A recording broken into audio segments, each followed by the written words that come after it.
मालिकेच्या आजच्या भागामध्ये आपण पाहतो की आता इकडे पोलीस स्टेशनमध्ये अनिकाला घेऊन अन्नपूर्णा मॅडम आलेल्या असतात. कौशिकीसुद्धा तिथे आलेली असते.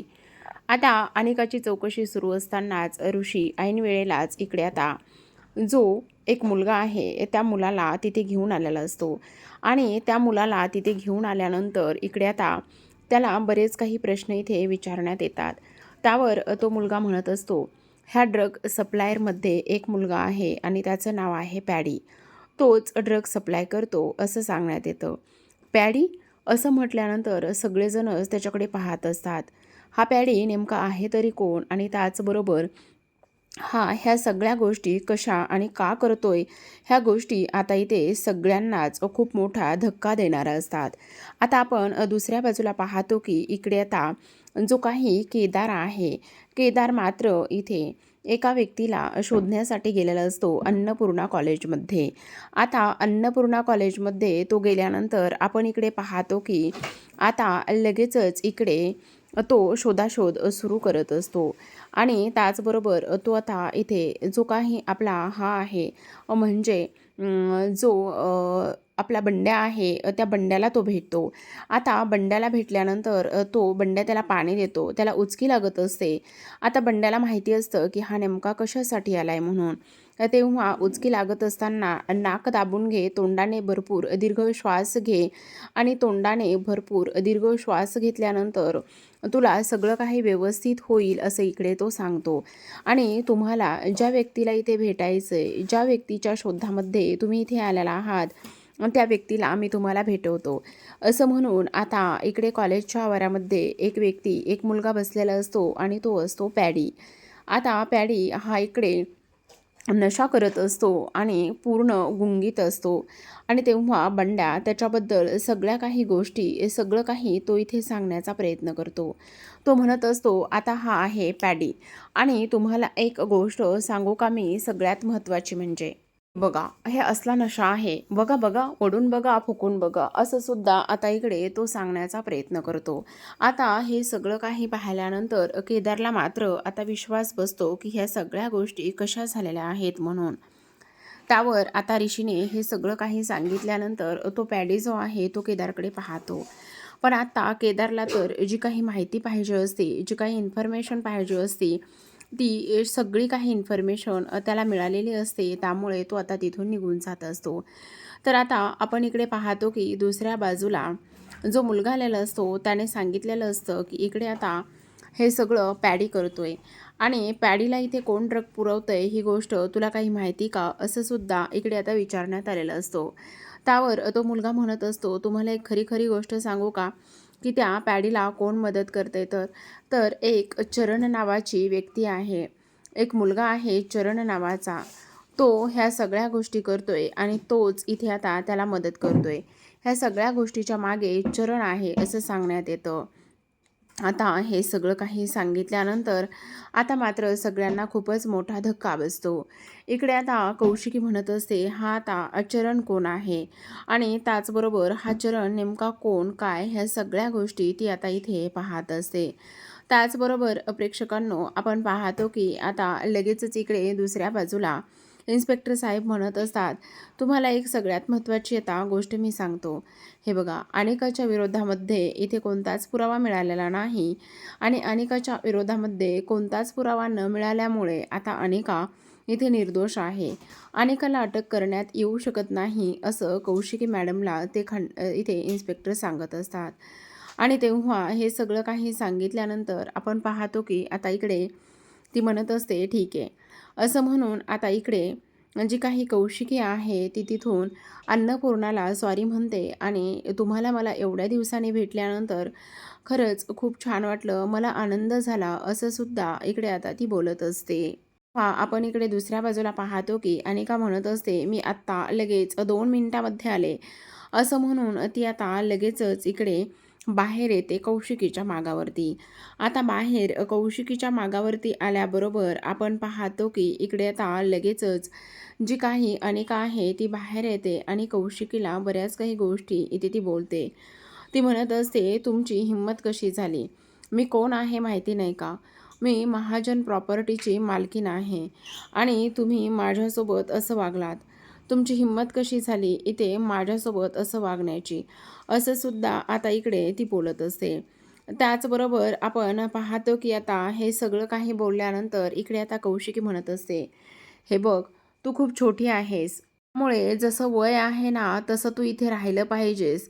वयाप्रमाणे सगळ्या गोष्टी तू इथे केल्या पाहिजेस, असं मला वाटतंय.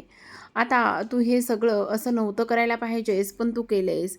सगळ्यात महत्त्वाची तुला एक गोष्ट सांगू का? तेव्हा इकडे ती म्हणते, कोणती गोष्ट?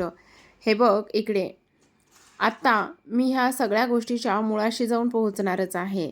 आणि एकदा का मी सगळ्या गोष्टीच्या मुळाशी जाऊन पोहोचले ना, तर मग बघ मी तुझं काय करते आणि कशा पद्धतीने इथे सगळ्या गोष्टी करते. एकदा मला फक्त ह्या सगळ्या गोष्टीच्या मुळाशी जाऊन पोहोचू दे. तेव्हा अनिकाला चांगलाच धडा शिकून ती तिथून निघून जाते. तर आता आपण पाहतो की इकडे दुसऱ्या बाजूला कमळी कौशिकीच्या मागे आलेली असते. आणि कमळी कौशिकीच्या मागे आल्यानंतर इकडे ती म्हणत असते, कौशिकी मॅडम, तुम्हाला मला एक गोष्ट सांगायची. हां बोल ना, का काय झालं? तुम्हाला सांगू का, खरं तर इथे जर माझी मदत तुम्हाला काहीही लागली तर तुम्ही मला नक्की सांगा. आणि कोणतीही माहिती लागली तर तुम्ही मला नक्की सांगा, मी तुमची मदत करायला तयार आहे. ह्या सगळ्या गोष्टी कोणी केल्यात आणि कोण करत आहे, ह्या सगळ्या गोष्टींच्या मुळाशी आपण जाऊयात, असं सुद्धा इकडे आता ती बोलत असते. त्यावर कौशिकी म्हणते, ही जबाबदारी फक्त आपली एकटींची, तुझी माझी नाही आहे. ही अख्ख्या महाराष्ट्राची पूर्ण जबाबदारी आहे. त्यामुळे तू अजिबात काळजी करू नकोस.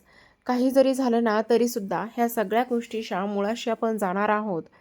आणि लवकरच जे काही ह्या सगळ्या गोष्टीमध्ये कोण इन्व्हॉल्व आहे त्याचा सुद्धा छडा लागणार आहे. त्यामुळे तू काळजी करू नकोस. आणि हे बघ, ह्या सगळ्या गोष्टीच्या मुळाशी आपल्याला जायचं आहे आणि त्याचबरोबर ड्रग्समध्ये कोण इन्व्हॉल्व आहे हे सगळं मी शोधून काढणार आहे. तू नको काळजी करूस. अशीच अप्रामाणिक राहा. त्याचबरोबर आपण पाहतो की इकडे आता कामिनीने केदार जो काही युवराज आहे त्याला फोन केलेला असतो. आणि युवराजला फोन केल्यानंतर इकडे कामिनी म्हणत असते, खरं सांगायचं तर आता इकडे तू काहीच काम करणार नाही आहेस का माझं? त्यावर तो म्हणत असतो, खरं पाहायला गेलं तर इकडे जी काही माझी बहीण कौशिकी आहे ना, तिला तर मी चांगलाच धडा शिकवणार आहे.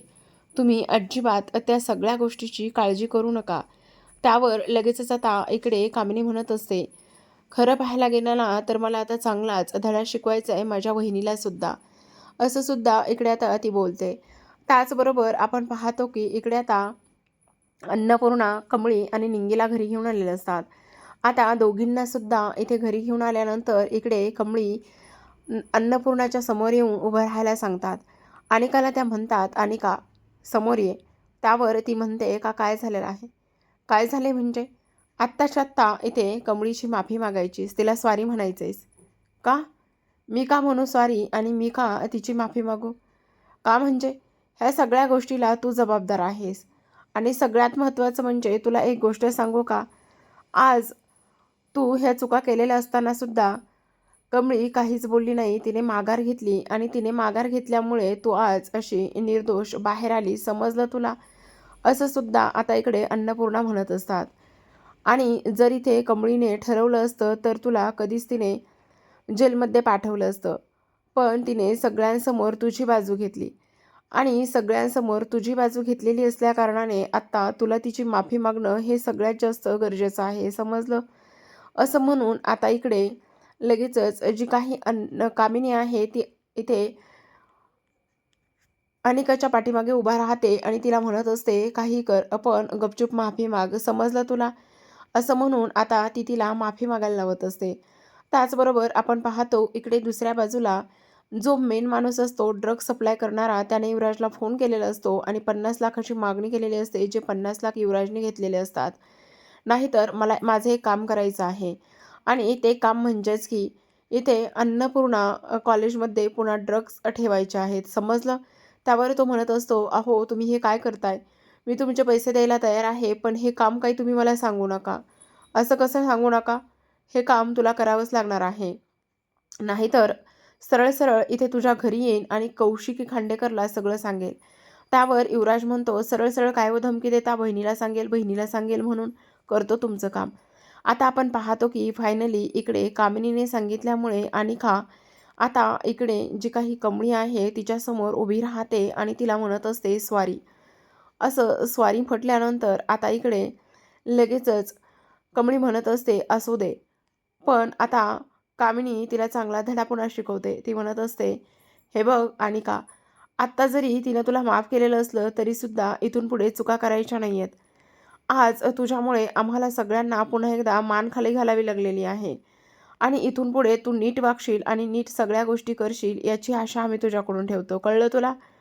आणि त्याचबरोबर आपण पाहतो की आता अनिकाला चांगलंच झाडलेलं असतं, ते म्हणजेच की अन्नपूर्णा मॅडमने, आणि त्या तिथून निघून गेलेल्या असतात. आता आपण पाहतो की इकडे त्या निघून गेल्यानंतर अनिकाची फार चिडचिड होते. ती म्हणत असते, ह्या कमळीला तर मी सोडणारच नाही. ह्या कमळीमुळे ह्या सगळ्या गोष्टी होत आहेत. मी तिला सोडणारच नाही असं ती बोलते. त्यावर आता कामिनी म्हणत असते, हे बघ, आता ह्या घडीला तुझी सगळ्यात महत्त्वाची दुश्मन कमळी नाही तर कौशिकी खांडेकर आहे. तिला कसं मुठीत धरायचं आणि तिला ह्या सगळ्या गोष्टीपासून कसं लांब ठेवायचं हे आपल्याला पाहावं लागणार आहे. त्यामुळे आत्ता तू इकडे त्या कमळीवर जास्त काही फोकस करू नकोस. समजलं तुला?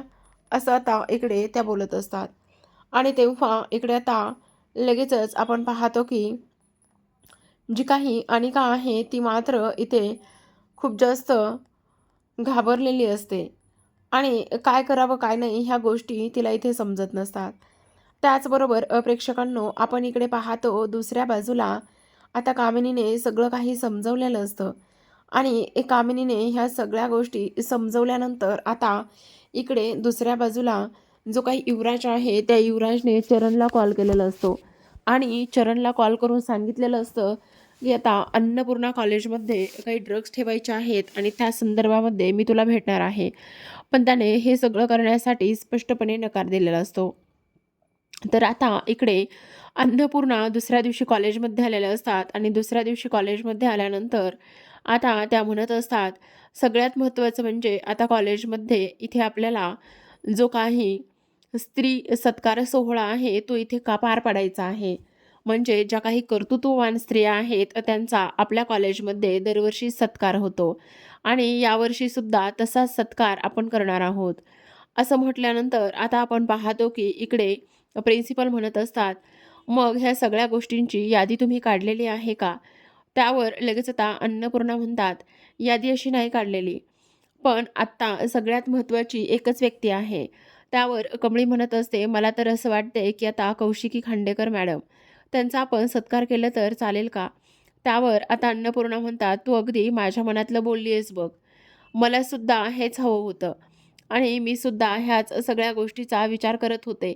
असं सुद्धा इकडे आता त्या बोलत असतात. त्याचबरोबर आपण पाहतो की इकडे कामिनी म्हणत असते, पण मला ह्या गोष्टी अजिबात मान्य नाही आहेत. मी हे सगळं अजिबात मान्य करणार नाही आहे, समजलं? असं म्हटल्यानंतर आता इकडे अन्नपूर्णा म्हणत असते, तुला मुळात विचारतंयच कोण? आणि तू ह्या सगळ्या गोष्टीमध्ये अजिबात इन्व्हॉल्व होऊ नकोस. कारण कौशिकी खांडेकर इथे माझी विद्यार्थिनी आहे आणि आत्ताच्या ह्या घडीला तिचा सत्कार करणं खूप जास्त गरजेचं आहे. त्यावर कामिनी म्हणते, तिच्यामुळे माझ्या नातीची एवढी बदनामी झाली. माझ्या नातीला तिच्यामुळे एवढ्या सगळ्या गोष्टी सहन कराव्या लागल्यात आणि तिचा सत्कार आपल्या कॉलेजमध्ये होतोय म्हटल्यावर हे मला मान्य नाही आहे. त्यावर इकडे आता अन्नपूर्णाने सरळ कामिनीचं म्हणणं हाणून पाडलेलं असतं आणि तिला शांत केलेलं असतं. त्याचबरोबर कमळी, तुला एक गोष्ट सांगू, तू या कॉलेजची GS आहेस आणि तू या कॉलेजची GS असल्याकारणाने तू स्वतः तिला जायचं आणि आपल्या इथे ह्या कार्यक्रमासाठी आमंत्रण द्यायचं.